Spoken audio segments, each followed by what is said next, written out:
13절 곧 그날에 그랬습니다. 이게 마지막으로 방주에 들어갈 모든 사람들과 짐승들이 다 들어간 날이고요. 방주의 문이 닫힌 날입니다. 그리고 그날부터 비가 오기 시작을 했죠. 여기 13절부터 16절까지 보면 들어갔고 들어가매 들어갔고 자 계속 들어갔다는 얘기가 나오는데요. 이게 그냥 비를 피해서 어떤 안전한 곳으로 들어간 것 그 정도가 아닙니다. 모두가 이 어마어마한 홍수에서 죽어갈 수밖에 없는 상황이 됐는데 하나님이 이때까지 문을 열어두셨기 때문에 들어갈 수 있게 되었고요. 그건 곧 구원이었습니다. 하나님은 이렇게 구원의 방주를 활짝 문을 열어두고 마지막 순간까지 구원받아야 될 사람들이 돌아오기를 얼마나 기다리셨을까요? 예? 세상에 사람은 오지 아니하고 하나님께서 또 그 방주에 들어가기를 원했던 짐승들 불러주실 때 그 짐승들은 다 이렇게 방주로 왔어요. 그 멸망받은 사람들은 짐승만도 못한 사람들이죠. 그죠? 멸망받은 사람들은 이렇게 방주에 들어간 짐승만도 못한 사람들이에요. 사람보다 못하다고 우리가 무시하는 이 짐승들조차도 하나님이 부르시니까 다 이 구원의 방주로 몰려왔고요. 이 짐승까지도 다 하나님 구원해 주셨어요. 그런데 세상의 사람은 어찌 이렇게 구원하기를 원하시는 하나님의 음성을 외면하고 자기들이 잘하고 있다고, 자기들은 멸망당할 이유가 없다고, 자기들은 멸망당한 짓을 안 하고 있다고 착각을 하고 있습니다. 그러니까 이 구원의 방주의 문을 열어놓고 기다려도 끝까지 오지 않는 거죠. 세상은 결코 망하지 않는다. 아무리 하늘에서 비가 많이 와도 세상을 다 덮을 수는 없다. 자기들의 생각만 앞세우는 거지요. 여러분, 그러나 심판하시는 분이 하나님이십니다. 그 하나님이 심판할 수밖에 없는 이 세상, 하나님은 사람을 심판할 수 있는 방법이 얼마든지 있어요. 물로도 할 수 있고 불로도 할 수 있고 그 어떤 다른 것으로도 얼마든지 할 수 있는 분이십니다.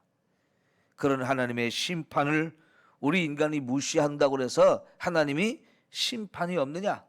그럴수록 하나님은 더 심판할 수밖에 없는 거지요. 이 구원의 문이 닫힐 때가 있습니다.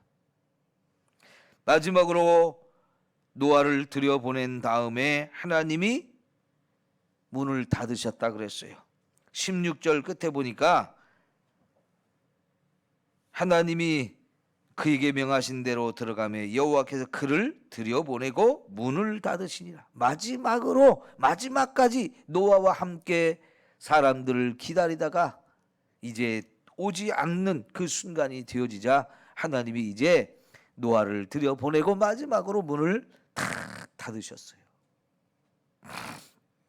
그리고 그때부터 비가 오는 겁니다.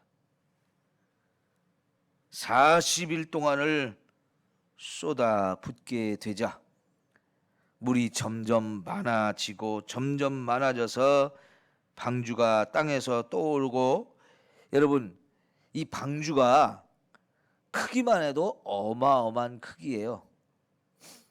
그리고 여기다가 이제 1년 동안 먹을 양식도 저장했지요. 수많은 짐승도 들어갔죠. 그러면 이 방주가 물에서 뜨려면 전체가 그냥 뜨는 게 아니고요. 어느 정도는 물에 잠기게 됩니다.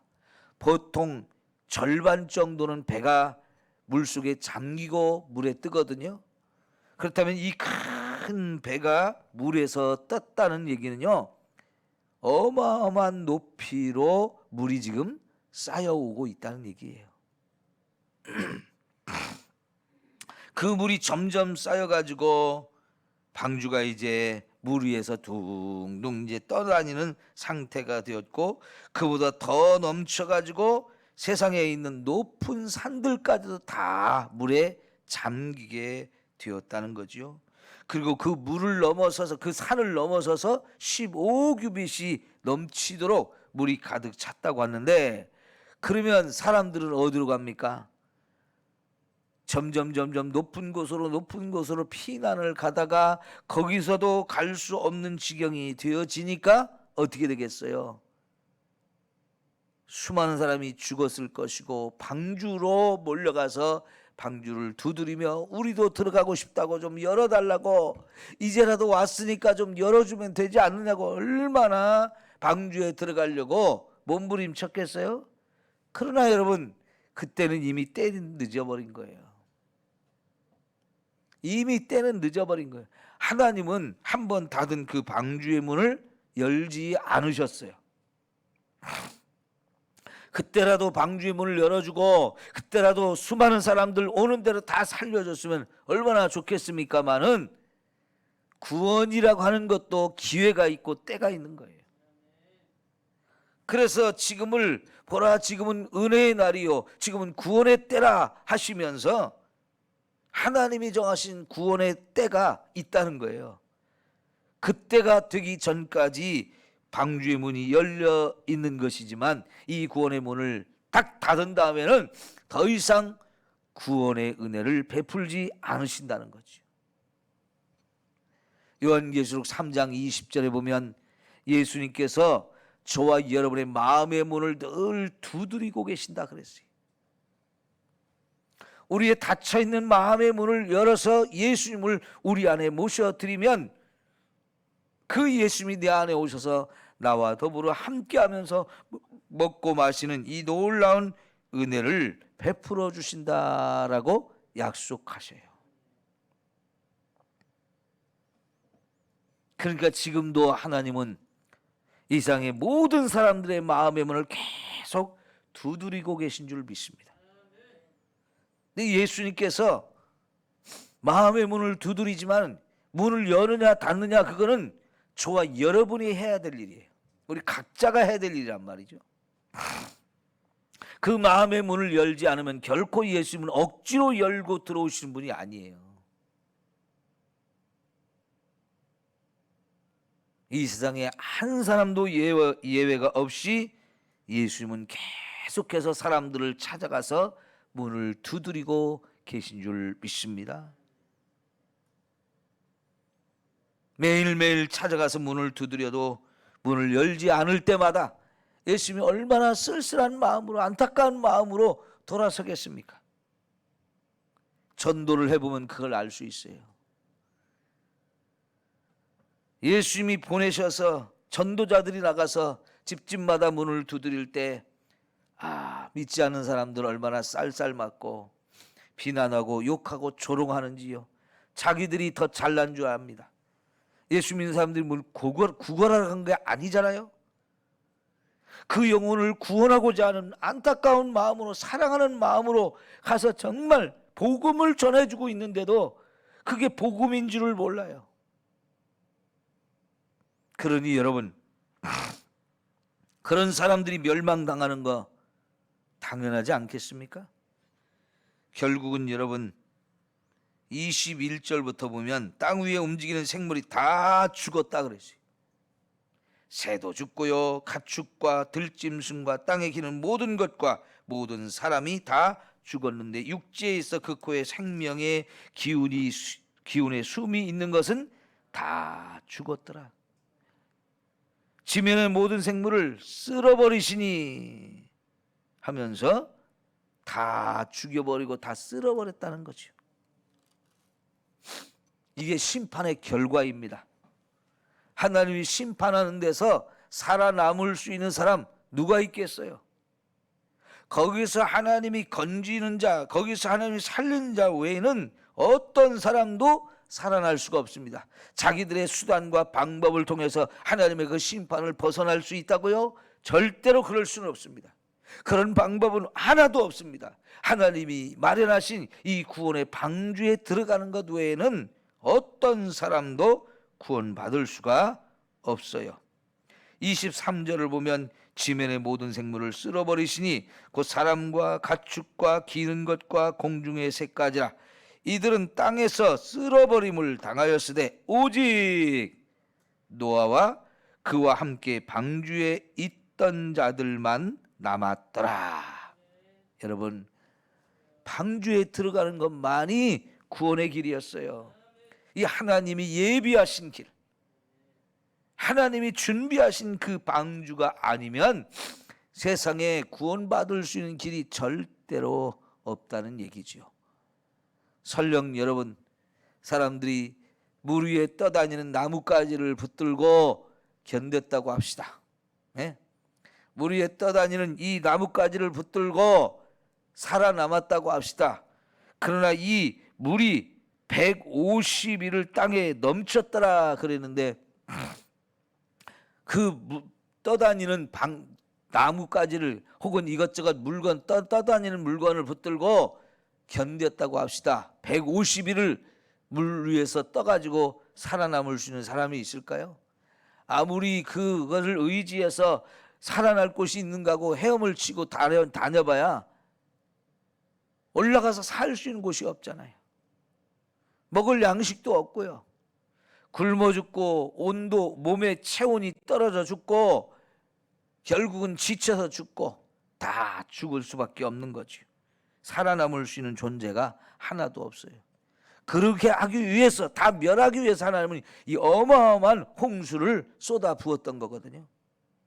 살 수 있는 방법이 없게 만들게 하신 거죠. 여러분, 하늘이 무너져도 솟아날 구멍이 있다는 옛날 말이 있는데 그거는 하나님께서 예비하신 방법이 아니면 안 되는 거예요. 이 방주에 들어오라, 이것 외에는 다른 방법이 없는 거예요. 근데 사람들은 전혀 대비를 안 했습니다. 하나님의 말씀, 노아의 말, 노아의 가족들의 말 하나도 귀 기울여 듣지 않았어요. 여러분, 얼마나 사람들이 후회하며 그때 말 들을 걸, 노아의 말이 맞았네, 땅을 치며 후회해도 이제는 방법이 없고 길이 없고 살아날 수가 없어요. 다 기회가 있습니다. 주어진 시간까지, 그때까지만 기회가 주어지니까 그 전에 우리는 예수를 믿고 구원받는 이 놀라운 은혜를 다 힘입어야 합니다. 하나님이 우리에게 보내신 예수 그리스도가 이 구원의 방주를 의미하는 거예요. 구원의 방주가 바로 예수님을 우리에게 가르쳐주는 것이었어요. 여러분, 이스라엘 백성들이 출애굽기에 보면 애굽에서 나와가지고 가나안으로 가던 길에 홍해 바다를 만났죠. 이제는 이 바다만 건너면 된다, 그러고 있는 상황 속에 뒤에서 애굽의 군대가 어마어마한 숫자가 쫓아오는 거예요. 이들을 다시 잡아가서 종으로 삼으려고, 그러지 않으면 죽이려고, 이런 마음으로 애굽의 어마어마한 군대가 달려오는데요, 도망갈 길이 없어요. 이제는 다 죽었다는 생각밖에 방법이 없는 거예요. 누가 봐도 다 죽는 거였어요. 그런데 하나님은 어떻게 했습니까? 그 바다에 길을 내리셔가지고 이스라엘 백성들을 안전하게 건너게 하시고, 그 길로 따라오는 애굽의 백성들은 한 사람도 살아남지 못하고 바다에 다 몰살시켜 죽이셨죠. 하나님의 백성은 끝까지 하나님이 책임져 구원하시지만, 하나님의 백성을 멸하고자 하는 자들, 사로잡아서 종으로 삼고자 하는 자들은 하나님이 하나도 남김없이 다 멸하셨어요. 우리는 살다 보면 이렇게 절망적인 순간들, 이제는 끝이다고 하는 순간들이 얼마든지 오지만 여러분, 우리가 하나님을 믿으면 하나님이 언제든지 길이 없는 곳에서도 길을 내셔요. 하나님은 방법이 있습니다. 하나님이시기 때문에 언제든지 저와 여러분을 구원하실 수가 있는 거예요. 어제 저녁에 우리가 8장을 보았는데 비둘기가 방주에서 나와서 사방을 자유롭게 날아보았습니다. 여러분, 새는 정말 자유롭게 날 수 있는 존재잖아요. 어디든지 갈 수 있지 않습니까? 방주를 나왔을 때 얼마나 자유를 느끼면서 확 마음껏 높이 멀리 날아갔겠습니까? 그러나 여러분, 앉을 곳이 없어요. 쉴 곳이 없어요. 안식을 누릴 곳이 없어요. 결국은 어딘가 앉아야 되는데 죄악이 가득한 썩은 냄새가 나는 시체 앉지는 않는 겁니다. 그래서 다시 방주로 돌아왔을 때 노아가 어찌했어요? 손을 내밀어서 그 비둘기를 받아들였잖아요. 여러분, 거기가 살 수 있는 곳이에요. 거기가 안전한 구원의 방주예요. 돌아와야 살 수가 있는 거지요. 여러분, 우리가 하나님 품에 달려가면 하나님은 언제든지 우리를 기다려주시고 맞아주셔요. 그러나 그것도 거두실 때가 있다 그랬잖아요. 그 문이 닫히기 전에, 구원의 문이 닫히기 전에 우리가 하나님 품에 안겨서 이 세상 풍파, 전염병, 환난과 시험, 우리를 유혹하는 것, 죄악의 험한 파도, 이것들 다 우리가 물리치고 믿음으로 굳게 서야 할 줄 믿습니다. 여러분, 지난 밤 사이에 눈이 많이 왔죠. 아마 내일까지 계속 눈이 많이 와서, 많이 오는 것은 30cm도 올 거라고 그러는데, 여러분, 눈이 30cm만 쌓여도 어때요? 시원찮은 집은 무너집니다. 비닐하우스 무너지는 거는 보통이고요. 시원치 않은 집은 그 정도만 돼도 이 무게가 어마어마해서 무너져요. 바람까지 불어가지고 정말 춥고 사나운 일기였는데 우리 권사님하고 성도님 두 분만 이렇게 오셨잖아요. 참 얼마나 감사한지. 네? 교회가 가까우니까 걸어서 올 수 있으니까 이게 와지지. 다른 분들은 지금 얼마나 오고 싶겠어요. 근데 차도 안 다니죠. 오고 싶어도 오지 못하는 이런 상황이 되었는데, 여러분, 이런 눈보라를 뚫고라도 올 수 있다는 것은 감사한 거예요. 예? 다리가 썽썽해서 감사하고, 교회가 가까워서 감사하고, 이 새벽에 오지 못해서 집에서 영상으로라도 예배를 드릴 수 있으니 그나마 감사한 거예요. 여러분, 이 집을 벗어나서 눈보라가 몰아치는 이 길을 걷는다고 생각해 보세요. 얼마나 춥고 매섭게, 몸이 움츠러들고 얼어붙고 미끄러져 넘어지고 그런다면 이 큰 사고인데, 여러분, 집 안에 있다는 거 참 따뜻하고 얼마나 좋아요. 추위가 느껴지지 않고 바람이 느껴지지 않고 얼마나 감사해요. 방주 안에 들어간다는 건 그런 거예요. 새벽에 일어나기 전에 침대에 누워서 이렇게 바람 소리가 들려요. 막 쌩쌩 몰아치는 바람 소리가 들려요. 아, 오늘 새벽에는 다들 못 오시겠구나. 그래도 이렇게 오셔서 얼마나 감사한지. 여러분, 이렇게 하나님의 구원의 방주에, 하나님의 품에 딱 안긴다는 거, 이거보다 귀한 것이 없어요. 아무리 거센 풍파가 몰아쳐도 주님의 품에 안겨 있으면 되는 거예요. 에? 여러분, 예수님이 제자들과 함께 배를 타고 가는데 큰 바람이 일어나고 풍랑이 일어나서 배가 뒤집힐 것 같고 물에 차오르면서 다 죽을 것 같았어요. 예수님이 잠잠하라 한마디 하니까 바람도 파도도 다 잠잠해져 가지고 그들이 원하는 곳으로 안전하게 갈 수 있었잖아요. 그게 주님의 품에 안기는 거예요. 주님이 우리와 함께 하시면 그게 바로 구원인 거예요. 그래서 예수를 믿어야 된다고, 예수를 믿어야 된다고 자꾸 외치는 거잖아요. 여러분, 이 예수님의 품에 안기는 것만이 유일한 구원의 방법이거든요. 우리가 이렇게 오늘 예수를 믿고 구원받게 하신 것 감사하고, 이런 구원의 은혜 아직도 알지 못해서 멸망길로 가고 있는 사람들 얼마나 불쌍합니까? 한 영혼이라도 구원해야 되죠. 여러분, 전도하다 보면 분명히 예수 믿는 사람들이 나와져요. 우리 서우순 성도님이 기적 아니에요? 예? 그렇게 전도하도 안 들었다고 하시는데, 그죠? 근데 어느 날 갑자기 하나님의 마음을 싹 바꿔주니까 나 이제 교회 가야지. 나 이제 교회 가면 절대로 안 변할 거야. 평생 안 변할 거야. 나 끝까지 간다. 처음부터 그런 마음 갖고 오신 이게 얼마나 감사한 일이에요. 이건 하나님이 구원하려고 은혜를 베풀어 주셔서 하루아침에 마음과 생각이 바뀌어져서 그렇게 그 발걸음이 교회로 오게 된 줄 믿습니다. 하나님께 정말 영광을 돌리고 감사해야 돼요. 그러니까요, 그렇게 마음이 안 바뀌던 사람도 하루아침에 바뀐다니까. 왜요? 전도하는 사람이 있으면 그렇게 돼요. 네? 전도하는 사람을 통해서 그렇게 되어져요. 그러니 여러분, 하여간 아무리 거절을 당하고 아무리 욕을 먹고 비난을 당하고 문을 닫아걷고 큰소리치고 욕하고 조롱해도 또 가고 또 가고 또 가고 계속해서 전도해야 됩니다. 하다 보면 구원받는 사람이 나와져요.